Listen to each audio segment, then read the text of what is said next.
What up, guys? Welcome back to the Barbell Brigade Talk Show. I'm with Silent Mike and Larry Gal, and this one is very fitting because it's the new year when this video comes out. What do you guys think is the best way to stick to like a New Year's resolution? Have you guys had any recently? And then how did you guys stick with it? I haven't done one in a while that was like a super particular one, but I talk about it every year because everyone always talks about New Year's resolutions, and often when they do, they talk about fitness, so we end up making content about it. Yeah. I'm torn on them in general. Because on the concept of New Year's resolution? Because part of me is like, if you want to do it, you'll do it now, right? So that's like the tough side of Mike. But the other side of Mike says New Year's is a good like Band-Aid new, like a new canvas. So it's also a good time to start. Yeah. And since we're in December, that is a good time to start. But like I even just started a new habit this week. And I'll try to just build and prepare myself to build new habits. What are you doing this week? So I found, it's going to sound like a sponsorship. I found an app that is basically like, I was a pretty smart kid, but I was a really lazy student. So you always do like the cliff notes and the summaries. Basically, this app is an audiobook summary. And so you could choose just categories you like, whether it be fitness, business, real estate, and it'll come up with the best books ever. And they have audio versions that are like the cliff notes. So you can get like whipped. So you don't got to read the book anymore? Dog. You rip through the book in like 20 minutes. Can you send me the app? Yeah, I will. I don't want to give them any free plug because they could sponsor our next show if you guys like. But what if they don't go through as thorough? Of course they don't. Oh. Of course they don't. Then but how do you know you can get the full concept? For sure you can. Oh. But I can get through three general books in a week now versus getting through one general book in 2 weeks. And then if you really like the book, you just go download the book. Right? Yeah, but you're learning like wide instead of learning deep, though. Yeah, for sure. Okay. For sure. It's more of a concept deal. I see. Okay. Yeah. So yeah, you're always going to miss pieces. So you are. So they are sponsoring you. No, I haven't been paid yet, but I should. But long story short is, I think to build any resolution or to get anything done is you're trying to build a habit, and the best way to build a habit is to build a routine, and the best way to build a routine is to prepare. Yeah. So I set a schedule with everything I do, like anything in life. That's what I do too. Yeah, so that's the prep. So even with working out, right? Obviously we're in fitness, we like working out, so it's easy for us to do it. But the older you get, the more responsibilities you get, and it becomes difficult again. Okay. So I block out my day. Between noon and 2 o'clock, I have no meetings, I have no emails, I have no work. That's when I work out. Every single day, noon to 2 is when I lift. Why do you do noon to 2? So that's just for me, personal workflow that I figured out over the last 15 years working for myself.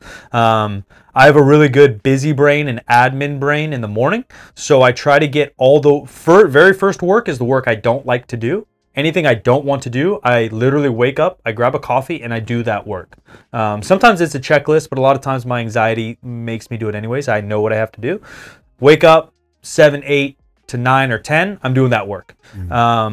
10 to noon, can vary depending on the day. Some days it's a content day, some days it's an email day, some days it's a meeting day. 12 to 2 is that workout, and sometimes content because we're shooting it as well. And then 2 to like 4 will be any miscellaneous stuff I have to do beyond that. Errands, extra online work, whatever. And then I try to shut her down. So to build a new habit, I've just turned my commute into, I used to listen to happy music to get me in a good mood, and now it's audiobook cardio and audiobook commute. Yeah, similar to what Mike was saying, I feel like just becoming more structured, more organized, I feel like it definitely helps, because I'm actually still trying to learn this because I'm not very organized at all. And I actually just started using like Google Calendar and like planning out my days, and I think that's like just having that structure and organization makes it a lot easier. How did you were able to make all this content if you're not structured? Well, that's the thing. To be honest, like when we made content, it would literally be after a workout, after we finish our workout, and we just sit and be like, all right guys, what are you creating today? So it wasn't actually like, we didn't actually plan ahead, like, okay, this is what this week's gonna look like. When we made content, it was like after workout, and we were just like, okay, what's like, let's scroll TikTok a little bit. What's trending right now? Ah, this is a nice video. We could do something like that. Was it like a daily quota that you hit? Like, let's try to do one a day or one every couple of days? We posted like consistently, like one TikTok every single day for like a year. Wow. So you had some structure. Yeah. That's loose. Yeah. But you got balance. Right. Yeah. But I wonder if we actually planned it out. Like, okay, like we're gonna schedule like a content day on Tuesday. Sure. I wonder how different that might have been compared to what we did, which was just like after every single workout, okay, guys, let's brainstorm an idea. I think there's give and take. Yeah, I think that what you're doing is the bones to the next thing. Because I think the first thing is being able to hold yourself accountable to a quota. That's like number one. Because if you can't even do that, then even if you set the day, that the second day might just be wasted, you know? Yeah, if you can't get the work done within the meeting, why have a meeting? Yeah. Sometimes you'll have the day and you're sitting there staring at the wall and then nothing comes out. And then you're like, well, it's because I'm not inspired. But then that's not, you can't leave it up to feelings, you know? Yeah, and then not to dig too deep into business, but that's where things get complicated because creatives often work best like you did. We worked out like, yeah, bro, like you're excited. It's organic. It's raw. It's authentic. Where sometimes when you sit down like, Bart, let's hit a viral TikTok today. And we sit there. Well, now we're forcing ourselves to do some bullshit we don't want to do. Yeah. I always felt like such a bad content creator because, you know, like you hear all this stuff from other content creators about how their schedule's like, okay, I have like a day where I just work out. And then I have a day where I just schedule like 5 TikToks. And that organization I always thought was like something that I had to do as a content creator. But then like after meeting a lot more content creators, a lot of other content creators are actually doing what I'm doing, which is just like making videos on the spot. Yeah. You know? There's many paths to the same finish line. And it's hard to beat the ones that you're inspired to. You know, when you're inspired in the moment, like there's a difference between like something that's like created with your creative brain versus the logical brain. Because the logical brain wants to edit. And the same thing we've experienced that with like JK. Sometimes it'll be written perfectly to all the comedic rules and to all the storytelling rules. And then you watch it and it just feels flat.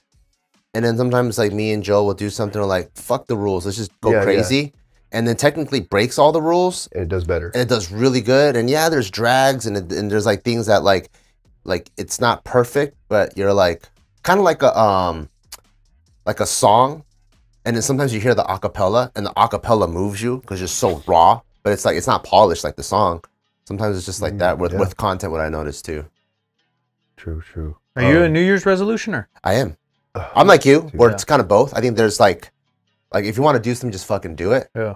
But I also like New Year's because that to me is like the big reset. Yeah, it's a fresh start. Yeah, because I feel like when you want to do something, just do it. But that kind of makes me feel like if my 1 year is a white canvas and I'm drawing this, I'm doing this, and I'm like, fuck, I only have this much space left, so I'm working in here. Yeah. I feel like when New Year comes, I get to go, cool, what's the brand new page? How nerdy businessy are you about it? Do you review your whole last year? Hey, last year I had XYZ goal. I only reached X and Y. I'm going to do wop, boop, boop, beep. I do that with Geo every year. You're a nerd. Yeah, every year with Geo, we go through and we go through our buckets, like family, relationship, business, whatever. And then we kind of debrief and we talk about where do we want to go next year? Like, what are some things that we want to change? And then we're like, and then we have our separate time. What's my personal goal? What's her personal goal? And then we'll meet and go, are we synergizing? Is it in sync? Yeah, or how do they fit? Yeah, because like, let's say Gio goes, this year I really want to be like, really into marathon running or something. And I really want to take it to the next level. Then I'm like, oh shit, that's going to take a lot of time. So is because now we're a team. I'll go, you know what, this year I'll take a back seat. Like, let's say I had another goal I want to get my real estate license. I'm like, but that's not as important as this. Yeah. I'll take a back seat to help support her because I know she's going to be running on the road a lot. So we kind of have to, what's our personal goal? And then how do we move as a unit? Like there's that too. I like that a lot. I like how you guys talk about it.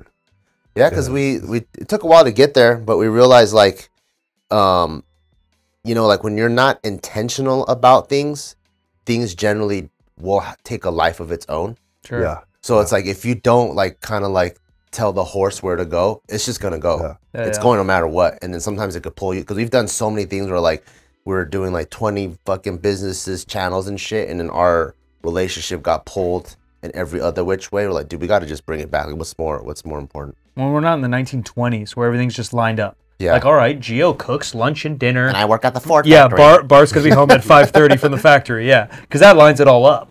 That's so easy. But life's a little more complicated now. But yeah, I'm with Mike. I think the number one thing to stick to for New Year's resolution, I'm a big schedule guy, because if you don't schedule, it's not going to get done, because we're all busy. Shit happens. There's birthdays, fucking parents, grandparents pass away. There's always going to be some shit. There's fucking school shootings. So, but just because there's school shootings, I mean, you don't go to school. You don't skip chest day. Yeah. You got to figure out another way to hit chest. True. So there's always going to be fucking shit that happens. So for me, I'm always like, what's the goal? How to reverse engineer it down to the day. And then I'm married to the day. And then it'll get done and it adds up at the end. But yeah, let us know what your guys' New Year's resolution is. And we'll see you guys in the next episode.